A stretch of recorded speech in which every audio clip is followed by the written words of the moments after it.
পরে বলিস। কি হয়েছে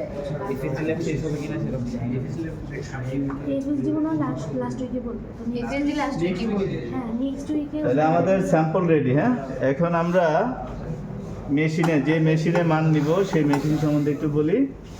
মেশিনের স্পেসিফিকেশন হচ্ছে Shirley stiffness tester, manufacturer SDL international limited, country of origin England.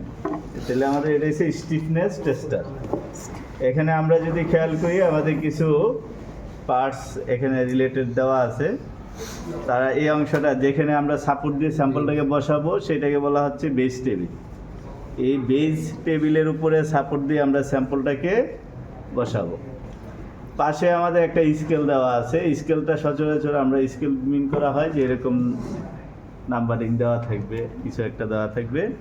তো এখানে যেটা হচ্ছে একটা স্টার্টিং পয়েন্ট তারা একটা এখানে মার্ক করে দেওয়া আছে, সেই জন্য এটাকে স্কেল ওইভাবে আমরা ওই যে দেওয়া আছে একটা এটাকে সেই জন্য বলা হয়েছে স্কেল, যে শুরু আমরা স্টার্টিং পয়েন্টটাকে এখান থেকে কাউন্ট করব।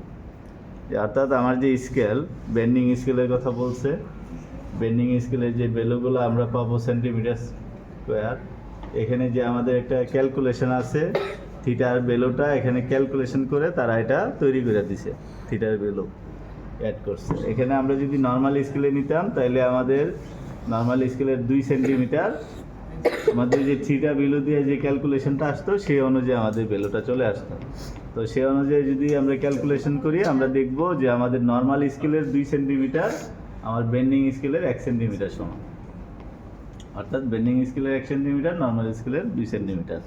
তা আমরা কিভাবে ধরবো? আমরা এই যে এটার সাথে এই জিরো এবং এই দাগ এই দুইটার কোণটাকে মিলে আমরা সেট করব স্কেলটাকে। আর স্যাম্পলটা আমরা কিভাবে এখানে সেট করব সেটা যদি আমরা খেয়াল করি, আমরা ওয়ার্পের একটা স্যাম্পল নিলাম। এই ওয়ার্পের স্যাম্পলটা আমরা যখন বসাবো, স্যাম্পলটাকে আমরা একবারে বেস টেবিলের সাপোর্ট দিয়ে একবারে সামনে পুরো অংশ জুড়ে এখানে বসাই দিব, সেট করে দিব। হ্যাঁ, এটা কিন্তু এখান থেকে শুরু হবে না, এই দাগের সাথে না, আমরা এটার সাপোর্টে পুরো অংশটা সাপোর্ট দিয়ে আমরা স্যাম্পলটাকে এখানে বসাবো, সেট করব। করার পরে আমাদের এই যে স্কেলটাকে আমরা জিরোর সাথে এই দাগের সাথে মিলে সেট করব। আর স্যাম্পলটা সেট করার সময় আরেকটু খেয়াল করতে হবে, আমাদের যে সাপোর্টিং যে স্কেলটা দেওয়া আছে এই সাপোর্টিং স্কেলের কোণটাকে আমরা স্যাম্পলটায় রাখবো, এটাকে এই পাশে না, এই পাশে সাপোর্ট দিয়ে রাখবো না। আমাদের সাপোর্টিং যে স্কেলটা আছে স্টার্টিং পয়েন্টটা বের করার সেই অংশ থেকে মানে শুরু করার যে স্কেল স্টার্টিং পয়েন্টের যে স্কেলের দাগ ওই স্কেলের সাথে কোণটাকে রেখে আমরা সেট করব। অথবা এইভাবে বাঁকাতে রেখে হয় না যে ওই পাশটা ওই অংশে বা এটা এই দিকে ওরকম না। হ্যাঁ, এটার সাথে কোণটাকে রেখে স্ট্রেটভাবে আমরা এটাকে সেট করে দেব, যে এটার সাথে আমরা এই যে বসায় মিলাবো। তারপরে আমরা যদি খেয়াল করি আমরা দেখব আমাদের দুইটা দাগ দেওয়া আছে। আমরা সবাই এখানে এই এই ওইদিকে মানে একসাথে যাওয়ার দরকার নেই, আমি চারিদিকে এটা দেখাবো, আমি একটা মান দেখাবো।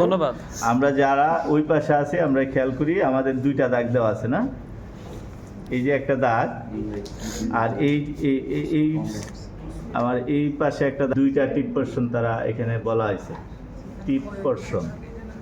টিপ পোরশন মিন করা হয়েছে দুইটা, একটা স্যাম্পলের এক সাইডে তারা দুইটা টিপ পোরশনকে মিন করা হয়েছে। হ্যাঁ, আমরা যেখানে এখানে এটাকে এই সাপোর্ট দিয়ে আমার স্কেলের সাপোর্ট দিয়ে যখন এটাকে এইভাবে ব্যান্ড করাই দিব, ব্যান্ড করাই দিলে এই দুইটা দাগের মাঝে এই টিপ পোরশন দুইটা একসাথে আসছে কিনা সেটা আমরা খেয়াল করব।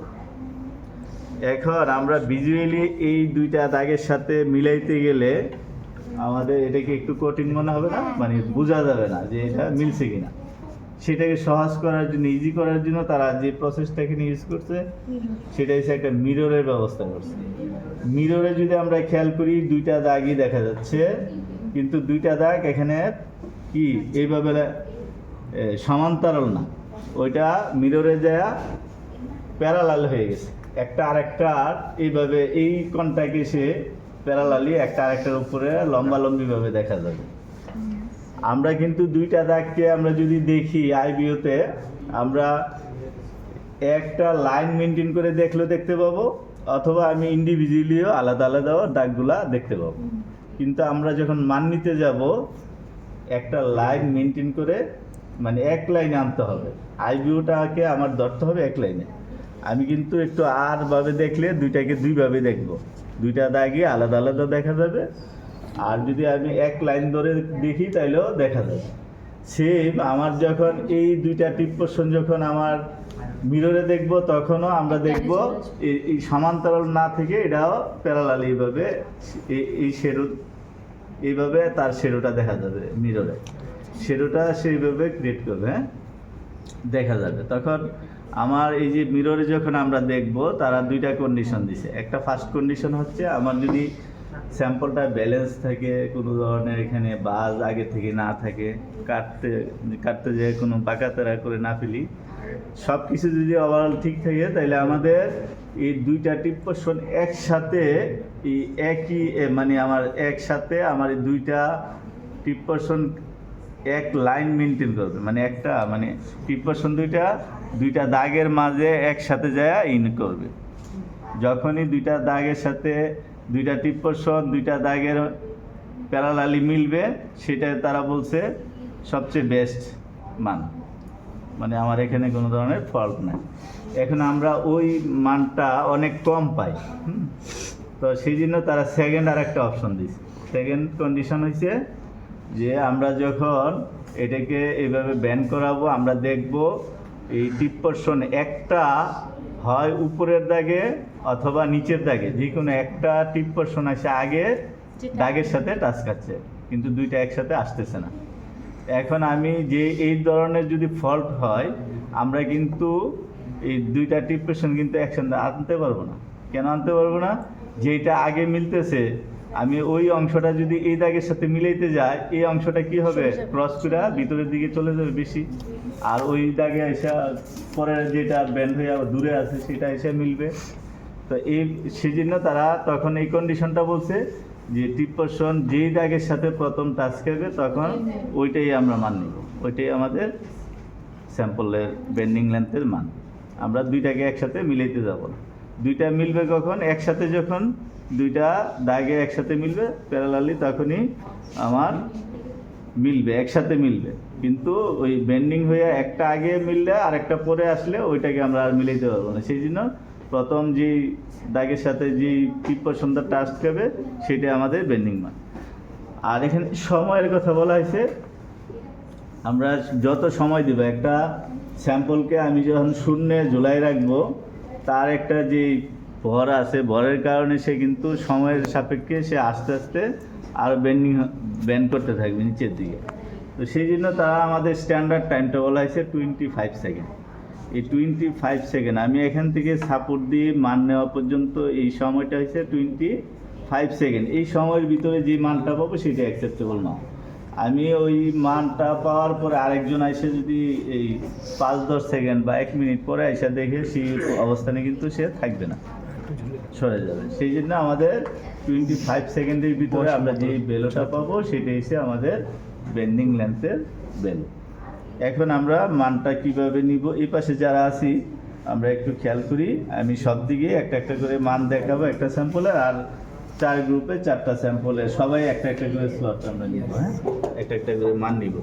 তো মান নিতে গেলে আমাকে একটু, আমরা কিন্তু বসে মান নিতে পারবো না, আমরা বসে যে আমি সেট করছি এটার সাথে কিন্তু মিলে নাই, হ্যাঁ আমি সেই জন্য আমরা যখন কাজ করব আমাকে অবশ্যই দাঁড়ায়া এটার কনটাকে এইভাবে মানে সাপোর্ট দিয়ে বসাবো, তারপরে এখানে এটার সাথে কনটাকে রেখে বসাবো, বসায়া তারপরে আমি দুইভাবেই আমি মান নিতে পারবো।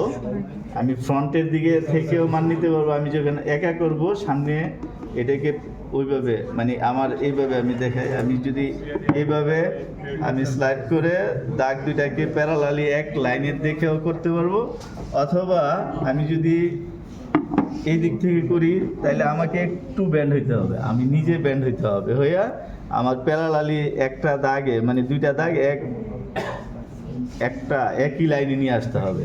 একই লাইনে এনে দেখতে হবে। তা আমরা এই যে ঘোরাবে তো আমরা এটা এই যে স্লাইড করতেছি, হ্যাঁ, আস্তে আস্তে আমাদের এই যে স্যাম্পলটাকে সাপোর্ট দিয়ে আমরা ব্যান্ড করাইতেছি, হ্যাঁ, এই যে যাচ্ছে স্যাম্পল আমরা দেখতে পাচ্ছি না, এই যাচ্ছে যাচ্ছে। এখন আরেকটু যাবে। আমাদের তাইলে কোনটার সাথে মিলতেছে আগে, আর এই যে কোনটার সাথে